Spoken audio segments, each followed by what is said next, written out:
মৃত্যুর আগেই নিজের দাফনের জন্য ভিক্ষা করে কাফনের কাপড় কিনে রেখেছেন লিভার সিরোসিসে আক্রান্ত বরিশালের মোস্তফা। চিকিৎসার অভাবে ধুকে ধুকে মরতে থাকা মোস্তফার দেখভাল করছেন তার স্ত্রী পারভিন বেগম।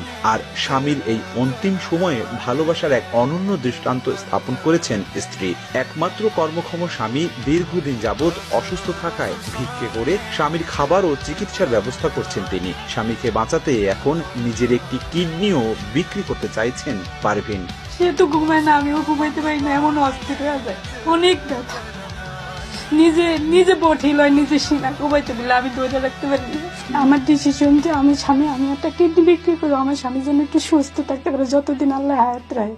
স্বামী ছাড়া আমার কেউ নেই, স্বামী আমার স্বামী আমার এককালে অনেক কষ্ট করে খাওয়াইছে। আমি চাই আমার স্বামী মরণ পর্যন্ত আমি আমার স্বামীর সাথে থাকবো।